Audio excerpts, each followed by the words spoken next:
चौथी भक्ति मम गुण गान कर ही कपट तजी गान। चौथी भक्ति के रूप में गोस्वामी जी ने निष्कपट भाव से हरि गुणगान का निरूपण किया है और इसका क्रम गुरु सेवा के पश्चात ही रखा है। एक आनंद खोजी व्यक्ति ने किसी महात्मा से पूछा कि मनुष्य को आनंद कैसे मिल सकता है। महात्मा जी बोले कि तू आनंद चाहता है तो 3 काम कर। पहला काम, बीती बात का जिक्र न कर। दूसरा काम, आगे का फिक्र न कर। और तीसरा और अंतिम काम, वर्तमान का फख्र न कर, अर्थात अभिमान मत कर। भूत का जिक्र, भविष्य का फिक्र और वर्तमान का अभिमान ही दुख के कारण है।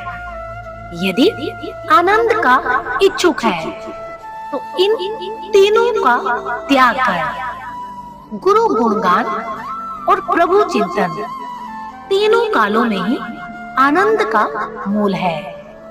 भविष्य हेतु भी भक्ति कार्यों की योजना बनाना श्रेयस्कर है।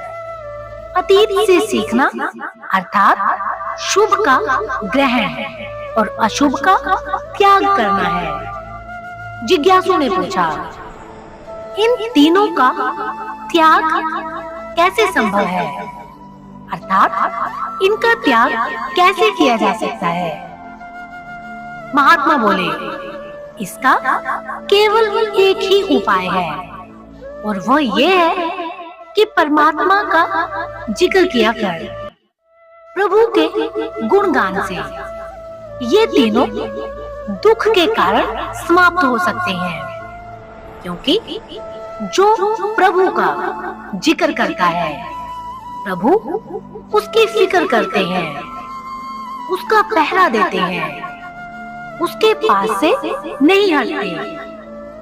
नारद जी से भगवान विष्णु ने यही तो कहा था कि यत्र सद्भक्ता गायन्ति तत्र वसामि नारद, अर्थात हे नारद, जहां मेरे भक्त मेरा गुणगान करते हैं मैं वही निवास करता हूँ।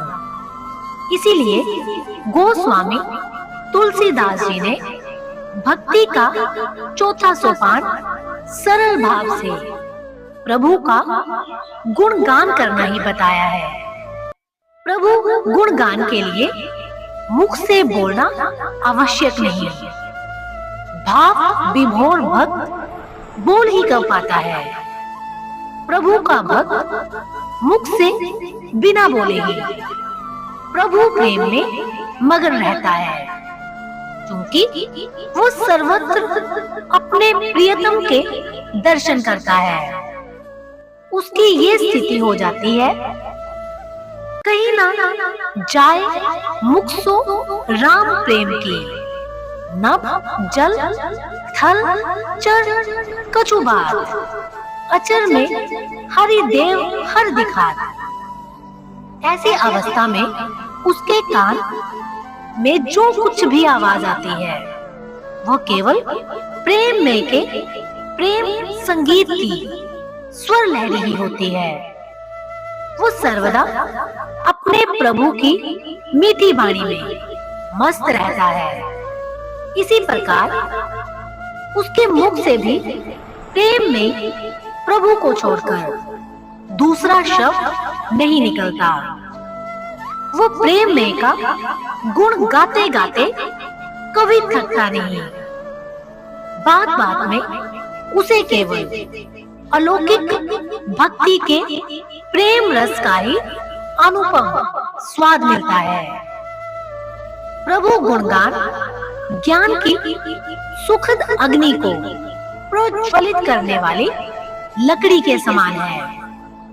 यदि विवेक का धागा माया के कांटों में उलझकर कहीं टूट गया है तो वह प्रभु गुण चर्चा से तुरंत जोड़ा जा सकता है।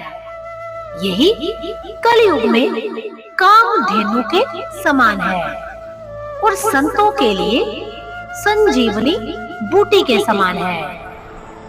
गोस्वामी जी कहते हैं कि यदि इस धरती पर ही अमृत पीना चाहते हो तो इसे प्रभु चर्चा या राम गुणगान की अमृत नदी से ही प्राप्त किया जा सकता है। प्रभु की चर्चा ऐसी नागिन के समान है जो भ्रम के मेंढकों को खाकर भक्त को निर्भीक बना देती है। संत सदैव जिनका जिक्र किया करते हैं वे प्रभु के गुण ही ज्ञान, वैराग्य और योग को प्रदान करने वाले हैं, अर्थात प्रभु गुणगान से ही इन्हें प्राप्त किया जा सकता है। वे ही माया के भयंकर रोग मृत्यु से बचाने वाले देवों के वैद्य हैं। प्रभु प्रेम पैदा करने वाले यही माता पिता है, अर्थात हरि गुणगान से ही प्रभु प्रेम उत्पन्न होता है। समस्त संताप, शोक और पापों की अग्नि को बुझाने वाले, लोक सुखी पर लोक सुहेला करने वाले, नियम, व्रत, धर्म आदि के बीज के रूप ये प्रभु गुण ही तो हैं जिनका संत सदैव गान किया करते हैं। प्रभु के इन कल्याणकारी गुणों का गान करना ही चौथी भक्ति है। तुलसीदास जी कहते हैं, हरि गुणगान की एक विशेषता और है जिसे ज्ञानी लोग बहुत पसंद करते हैं, क्योंकि ये उनके बहुत काम की है। वो ये है कि हरि गुण की चर्चा ऐसा मंत्र और मणि है जिससे माया के भयंकर सर्प का विष उतर जाता है और माथे के बुरे लेख मिट जाते हैं। संत भी जगत में ही रहते हैं, इसलिए माया का भयंकर सर्प उन्हें भी काटता है और कठोर भाग्य लिपि का शिकार उन्हें भी बनना पड़ता है, परंतु वे इतने चेतन होते हैं कि हरि गुणगान के महामंत्र से इस सर्प के जहर को उतार लेते हैं और हरि गुण की रवट से अपने माथे के खराब लेख मिटा लेते हैं और निसंकोच प्रभु के समक्ष खड़े हो जाते हैं, क्योंकि ना माया का विष ही रहा और ना भाग्य दोष ही। इस प्रकार निर्गुण सगुण प्रभु के गुणगान यदि निष्कपट भाव से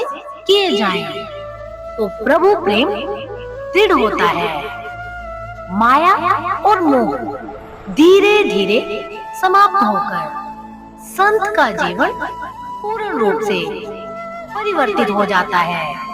तभी गोस्वामी जी ने प्रभु गुणगान अर्थात हरि गुण चर्चा को भक्ति के अंतर्गत चौथा स्थान देकर इसकी महिमा को स्थापित किया है। दोस्तों, ये था भक्ति का चौथा सोपान। भक्ति के 5वें सोपान के साथ फिर मिलेंगे अगली वीडियो में। तब तक के लिए अपना ख्याल रखना और ऐसी ही वीडियो सुनने के लिए चैनल को सब्सक्राइब और बेल आइकन को प्रेस करना मत भूलना। और अगर ये वीडियो पसंद आई हो तो इसे ज्यादा से ज्यादा शेयर करना।